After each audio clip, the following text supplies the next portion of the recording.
पहला,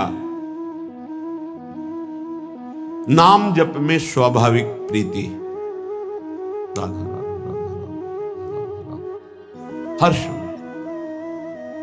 एक ऐसी लगन, एक ऐसी अगन जो बुझे ना, जो टूटे ना। नाम के प्रति एक विशेष प्रियता।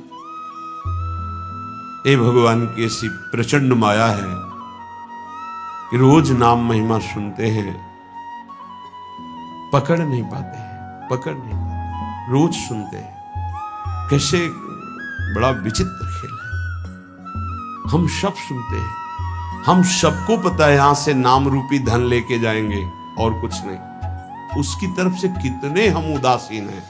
जो हमारे साथ नहीं जाएगा उसमें कितनी लगन है, जो हमारे साथ जाएगा उसमें कितने हम उदासीन हैं। उदासीन, कोई पीड़ा नहीं, नाम के बिना हमारा समय नष्ट हो रहा है। अब सोचो, कोई व्यापारी अगर वो 100 रुपए का घाटा हो जाए तो बर्दाश्त नहीं करता, क्योंकि वो और 100 रुपए प्लस मुनाफा ही चाहेगा। आप नाम के व्यापारी मानवदेह प्राप्त करके नाम का व्यापार करने के लिए आए हैं, आपका नाम छूट गया, आप घाटा बर्दाश्त कर लिए, इसका मतलब नाम के प्रति महत्व तो नहीं है आपका। बहुत विचित्र माया। जब नाम महिमा सुनो तो लगता है आज से केवल नाम ही जप करेंगे।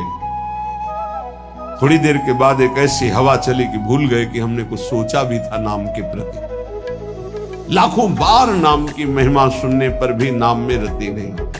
लेकिन जिसमें भक्ति का प्रादुर्भाव हो गया तो पहला लक्षण है वो नाम में रति कर लेता है। ये भगवान की माया नाम में रति नहीं होने देगी, पक्का। ये भगवान की भक्ति ही नाम में रति होने देती है।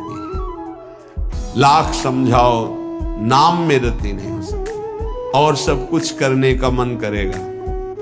नाम सुमिरन का ये निश्चित निश्चित निश्चित भगवत प्राप्ति है। अगर आपकी नाम की माला चल रही श्वासों में, बस निहाल हो जाओगे, कुछ पकड़ो या ना पकड़ो, निहाल हो जाओगे। मान लो हमारी बात। अच्छा, शरीर से कार्य करो, उसके लिए तो नहीं कह रहे कि आप पद्मासन लगाकर बैठो, सिद्धासन लगाकर बैठो। शरीर से कार्यरत रहो। मन में नाम चलता है सिद्धों का, साधकों का मन में नाम नहीं चलता। 2-4 बार चलेगा फिर भाग जाएगा मन विषयों में, आप भूल जाएंगे। ये खूब अनुभव की बात कह रहे हैं। इसमें किसी का तर्क काम नहीं करेगा। अनुभव के आगे तर्क काम नहीं करता। पढ़ी लिखी बात पे तर्क काम करता है। सामने मनोनुकूल विषय आया, भजन छूट गया। मनोनुकूल शरीर आया, संबंधी आया, पद आया, छूट गया नाम। जबकि त्रिभुवन की राज्य लक्ष्मी देने पर भी आधे पल के लिए जो प्रभु का विस्मरण ना करे उसे भक्त कहते हैं, उसे भागवत कहते हैं, महाभागवत कहते हैं। ये 20 लक्षण में सबसे पहला लक्षण है नाम जपने में रुचि, स्वाद आ जाता है। स्वाद, ऐसा स्वाद आता है कि रातों जग जग करके उपासक नाम जप करता है। भोजन पाने में डरता है, नाम न छूट जाए। मित्रता करने में डरता है, नाम न छूट जाए। सगे सने संबंधियों से बात करने में डरता है, नाम न छूट जाए। बलिहारी है उसके चरणारविंद की, जो ऐसी नाम में स्वाद वृत्ति आ गई है। ये बड़ी विचित्र माया है। गोस्वामी तुलसीदास जी कह रहे हैं, हे हरि कस न हरहु भ्रम भारी। भारी भ्रम पैदा हो गया, लाख बार समझाओ फिर भी समझ। भारी भ्रम है, बहुत विचित्र है, बहुत विचित्र। जो जानता नहीं है उससे गलती हो जाए तो बात चलो गलती हो गई, लेकिन अपने लोग तो जानते हैं ना, सत्संग सुनते हैं, सत्संग कहते हैं, फिर गलती के तो चांस नहीं होने चाहिए। लेकिन सत्संग सुनो और सत्संग करो। नाम जब नहीं करोगे ना तो वही करोगे जिसको कहते हो नहीं करना चाहिए। कागज में लिख लो चाहे दिमाग में लिख लो, ये हम छाती की बात कहते, पढ़ी लिखी बात नहीं। भजन नहीं है तो बोलते रहो त्याग वैराग्य की बातें, सुनाते रहो, तालियां पिटती रहेंगी, लेकिन माया तुम्हें पीटती रहेगी। भजन है कुछ बोलना आता हो ना आता हो, सीधे भगवान से तुम्हारा संबंध हो, जो है वही प्रकाशित हो जाएगा। एक अद्भुत आनंद, जब निज सुख प्रकट होता है तो मन भोगों में नहीं आता। निज सुख बिन मन होई कि थीरा। यद्यपि मृषा सत्य भाषे, जब लगी नहीं कृपा तुम्हारी, हे हरि कस न हरहु भ्रम भारी। मेरे स्वामी, संसार को सत्य और सुख रूप मान करके आपको भूल जाता हूं। भारी भ्रम है, बहुत भ्रम। आप देख लीजिए, देख लीजिए, आपके अनुकूल भोग केवल होना चाहिए, हो चाहे आंख का हो, चाहे कान का हो, चाहे नाक का हो, चाहे भोग का हो, चाहे किसी। प्रभु की याद नहीं आएगी। देख लेना क्या गजब का आकर्षण है। हर भोग में इतनी सामर्थ्य कि प्रभु को भुलवा दे। गजब। धन्य है वो भक्त जो ऐसी परिस्थिति में राधा राधा राधा राधा। कई बार हमने कहा है कि आप किसी भी भोग का वास्तविक सुख देखना चाहते हैं तो ठीक जब आप भोग रहे, चाहे रसेंद्री का हो, जनेंद्री का हो, नेत्रेंद्री का हो, घ्राणेंद्री का हो, उस समय आप नाम में चित्त लगा दीजिए, राधा राधा। फिर सुख मिले तो हमको बता देना। जब नाम भूले और उसमें एकाग्र हुए तो आपकी एकाग्रता और कामना के कारण आपको सुख दिखाई देता है, अन्यथा नहीं। प्रभु यद्यपि मृषा, बहुत झूठा सुख है, और सत्य भास है, सत्य लग रहा है। नाथ कृपा कर दो, इस भ्रम को हटा दो, आपकी कृपा से ही हटेगा। अर्थ अविद्यमान जानियो, संस्कृति नहीं जाए गोसाई। बिन बांधे निज हठ सठ परवश, पर्यो कीर की नाई। प्रभु, यद्यपि यहां जितना कुछ सब मिथ्या है, सत्य है, यहां सब झूठा है। जो पहले था वो अब नहीं, जो अब है वो आगे नहीं रहेगा, खत्म होता जा रहा है। वो शरीर गए जिनको मां पिता कहते थे, गए, उनके मां पिता गए।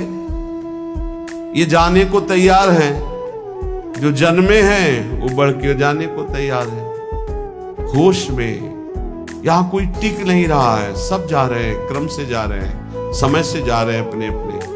लेकिन यहां जो लेने आए हो, कमाने आए हो, जिसे देव दुर्लभ कहा गया है, उससे क्यों उदासीन हो, उसको क्यों नहीं पकड़ रहे। पर हरि, यद्यपि यहां सब झूठा है, पर आपकी माया का इतना आकर्षण है कि सत्य भास रहा है।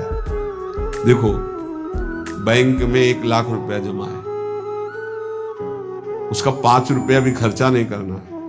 अगर 5 रुपया मिल जाते तो 1,05,000 रुपया हो गए, 10 और हो गए, 1,15,000। वो जोड़ते अब 2 लाख हो गए, अब 3 लाख हो गए। मरते समय उन्हें 3 लाख का चिंतन हुआ, सांप बन करके उसी घर में बैठे। कितना नाम जप किया, ये खास बात है। पर प्रभु, ये बड़ा भ्रम है, बड़ा भ्रम। छोटे मोटे की बात नहीं करते, जिनको ज्ञान है उनकी बात कर रहे हैं, और तो सब उसी में फंसे। अर्थ कौन सा सुख देता है? संख्या का। ये पकड़ी गई है बात। गिनने का बड़ा सुख होता है, एक बार गिन के फिर दोबारा गिनो तो बड़ा मीठा लगेगा। संख्या का बड़ा आकर्षण है, हर विषय का आकर्षण है। चिंतन, भैया खास बात हमारी पकड़ लो, जगत में जो कुछ तुम्हें सत्य भास रहा है, सुख दे रहा है, उसका कारण तुम्हारा चिंतन है। भगवान ने स्पष्ट कहा, ध्यायतो विषयान पुंसान संगास्ते सुपजायते संगात संजायते कामा।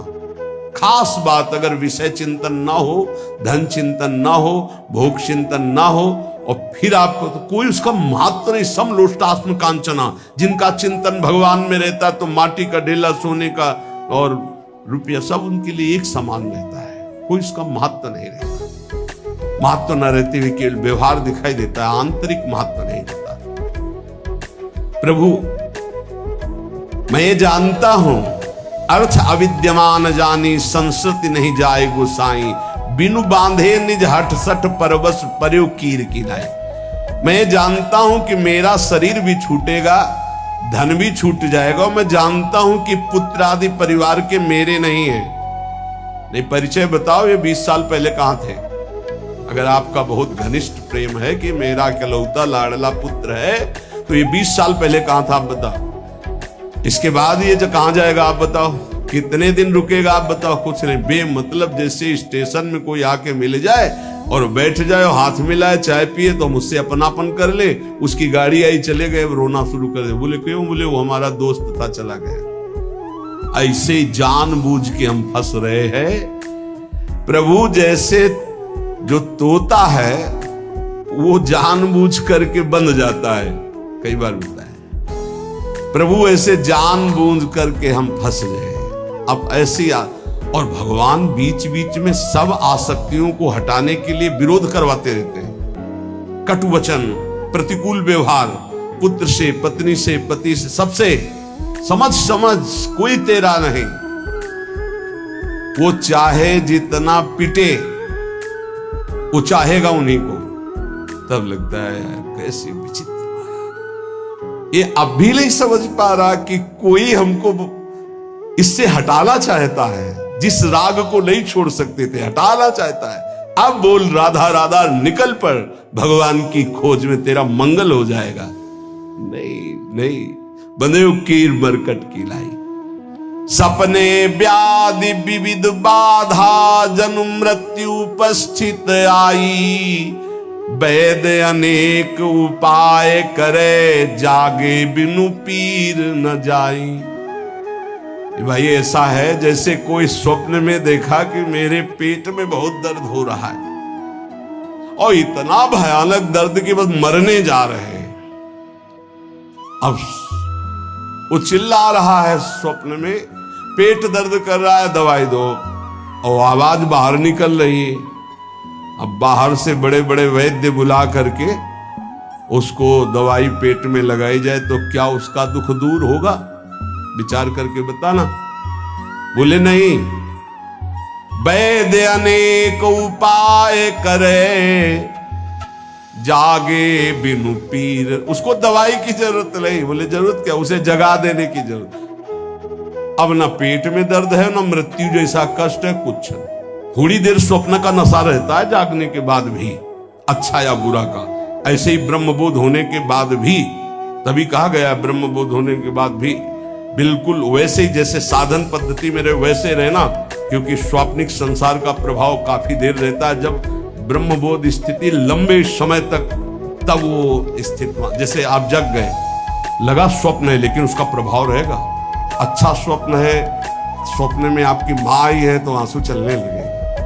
बुरा स्वप्न है तो भय लगेगा। हम तो ये कह रहे गोस्वामी जी महाराज कि स्वप्न में देखा इतना बड़ा व्याधि पैदा हो गई कि मृत्यु जनित कष्ट हो रहा है, वैद्य बुला के दवा करवा, उसको कोई फायदा मिलेगा? बोले नहीं।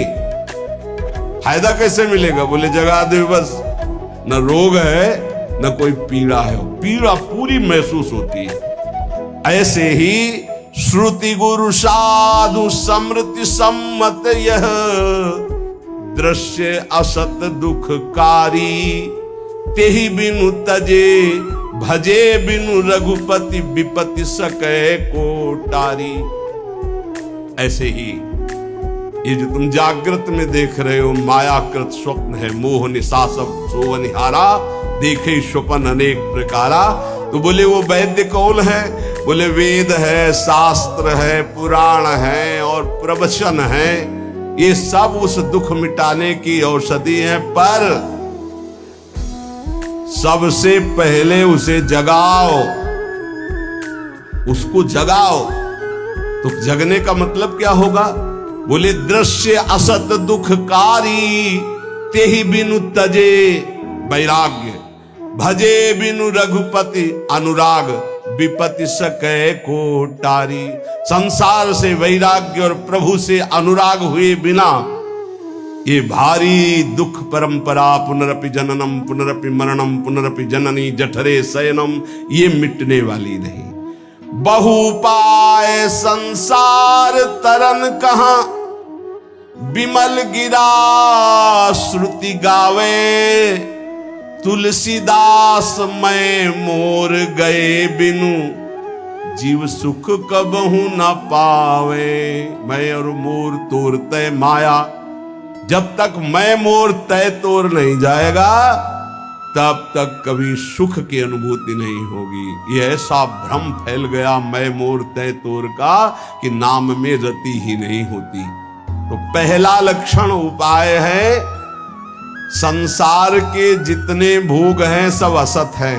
ये जादू के द्वारा रचे हुए हैं। जादू के द्वारा जब सामान रची जाती है तो होती नहीं है, केवल दिखाई देती है। आप छुओगे तो आपको दिखाई देगी, लेकिन आप उसका भोग नहीं कर सकते, उसमें है ही नहीं कुछ।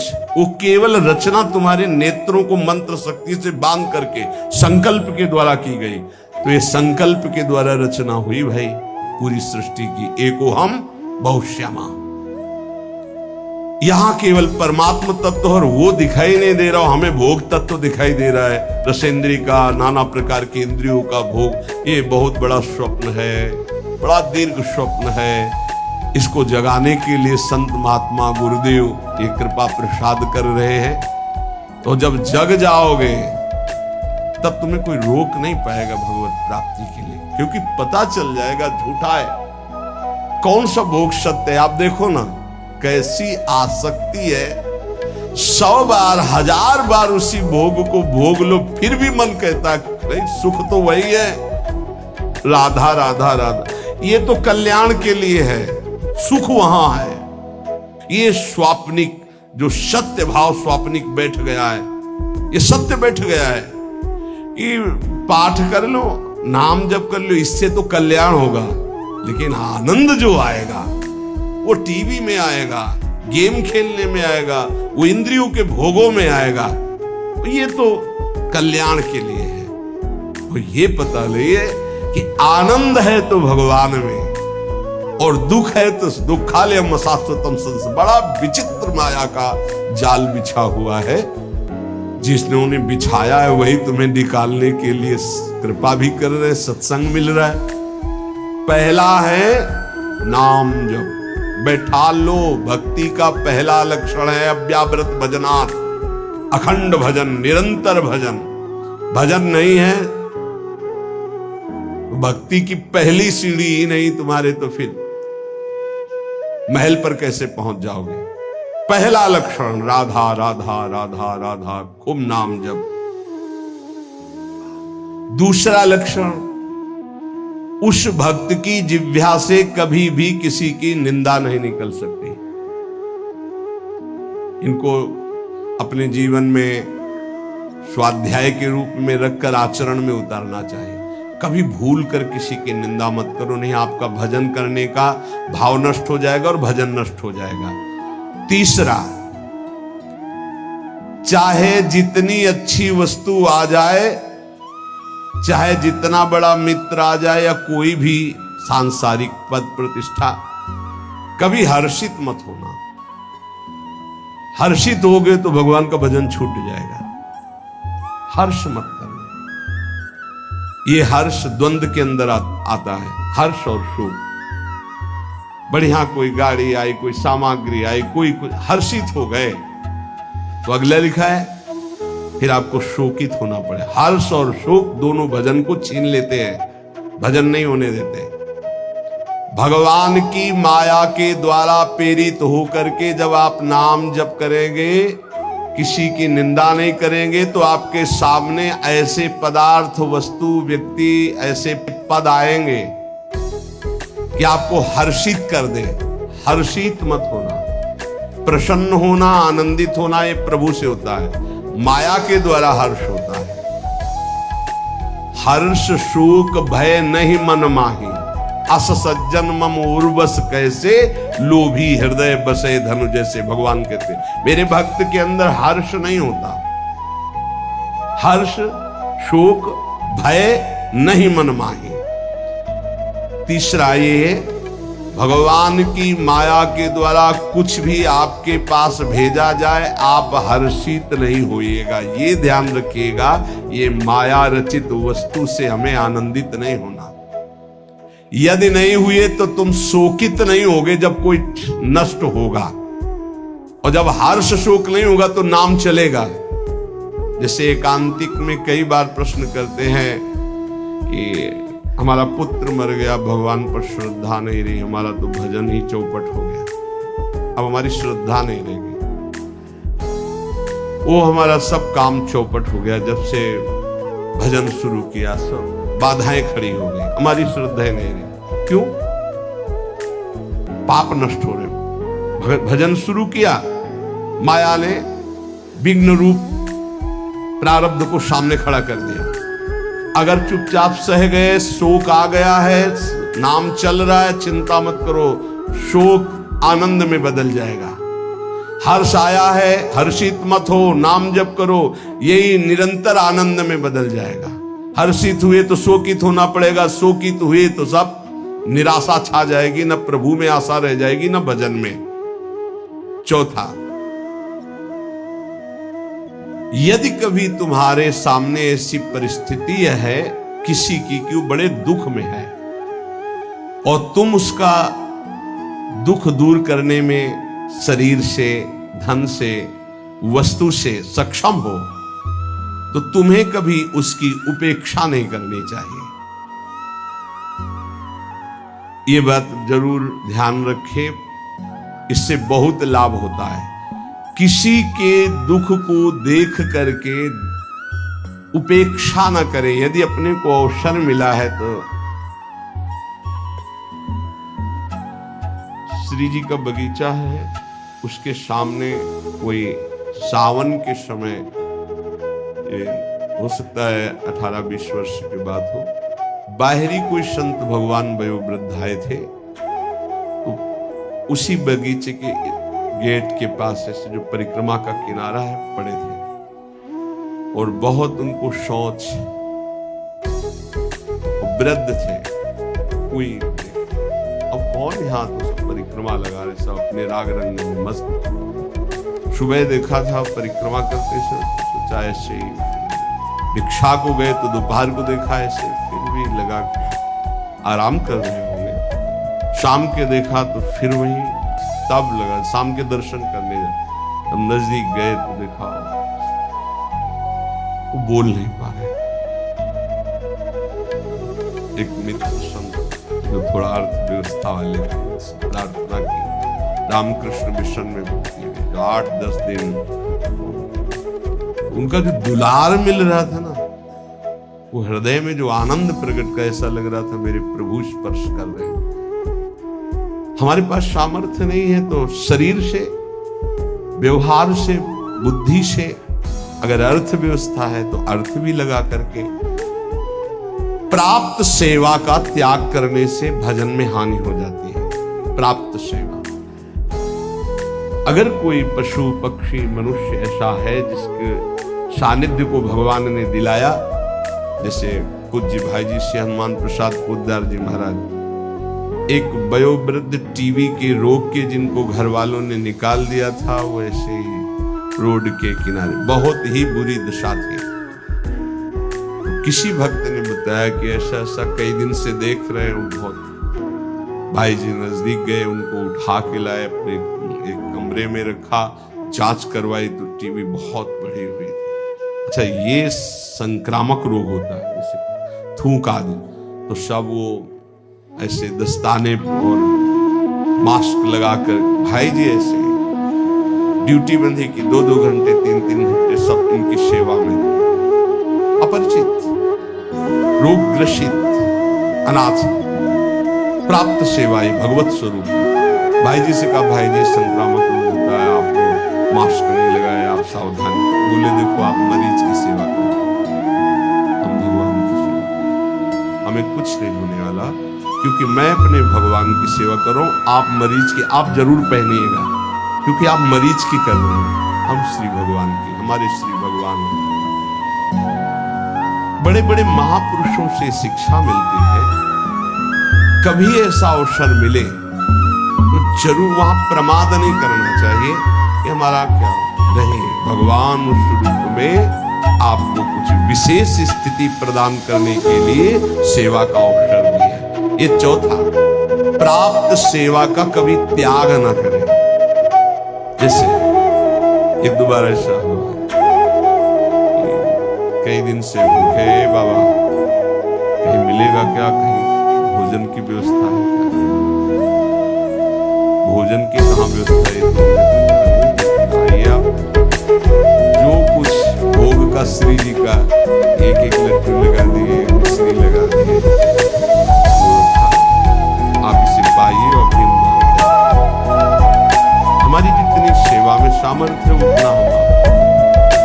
अगर आपके पास भोजन की व्यवस्था है और कोई दुखी है, भूखा है, प्यासा है, आप नहीं दे सकते। कोई ठंडी में कांप रहा है, आपको लग रहा है कि इसकी जरूरत है, वास्तविक वो निरपेक्ष है, अपना साल आप देखिए आपको हृदय में कैसा आनंद, कैसे आपके सुकृत उदय होते हैं। बहुत रहस्य की बात है।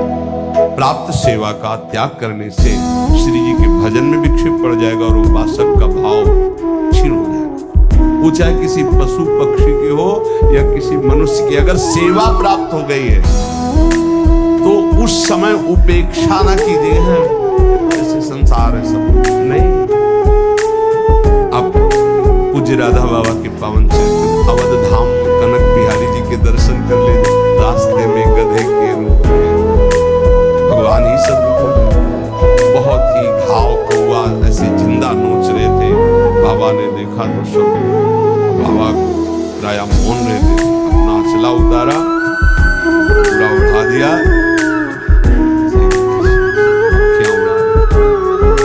भाई जी को चिंता रहा करते थे, क्योंकि बाबा भावावेश में कभी भी कहीं भी खड़े हो गए थे, पीछे मुड़ के दे, राधा बाबा कहाँ, पता नहीं कहाँ। अब दौड़ भाग हुई तो देखा अरुण वस्त्र का जो भगवा वस्त्र है वो उस गधे को उठाए हुए। तो कहा कनक बिहारी के पट बंद हो जाएंगे इतने, जब तक ये परम धाम नहीं जाएगा तब तक हम कनक बिहारी के दर्शन नहीं करेंगे। जब इतने बड़े महापुरुष का वस्त्र ऊपर पड़ गया और हाथ लग गया, तब भोग कौन सा रह जाएगा। प्रारब्ध क्षय हुआ, शरीर पूरा हुआ, अवध धाम में शरीर पूरा हुआ, वो भगवान को प्राप्त हुआ, क्योंकि महाभागवत बैठे हुए दुलार कर रहे। ये पशु पक्षी कोई भी, प्रायः महान भागवतों में दृश्य देखा गया। पांचवा, भारी दुख उपस्थित होने पर भी किसी से सहयोग ना मांगे। भक्त, हमें नहीं मांगना, हमें प्रभु की तरफ देखना। अगर उनकी तरफ से कोई भेजा हुआ है तो मानते हैं कि निमित्त बनाकर प्रभु ने इसको भेजा है, हमारी कोई पर्सनल मांग नहीं, पर्सनल संबंध नहीं। तभी आप भगवत भाव को जान पाएंगे कि कितनी कृपा हम पर है। अपना भारी से भारी समस्या में केवल संबंध प्रभु से रहना चाहिए, किसी अन्य के प्रति हमारा भाव ना जाए। ये अध्यात्म है, इसे ठीक से समझ लीजिए। भारी से भारी दुख उपस्थिति होने पर भी हम किसी से सहयोग ना मांगे, अन्य किसी से। हम उसको जितना निवृत्त कर सकते हैं, जो व्यवस्था दी प्रभु ने, नहीं तो हम प्रभु की तरफ देखते हैं। सच्ची मानना, बड़ी से बड़ी व्यवस्था एक क्षण में वो प्रभु कर देते हैं। निमित्त किसी को बना दे, तब आपको लगेगा ये श्री जी के द्वारा किया हुआ विधान है, मेरे द्वारा नहीं। छठा, तुम्हारे पास जो भी वस्तु है, जो भी पद है, जो भी संपत्ति है, वो केवल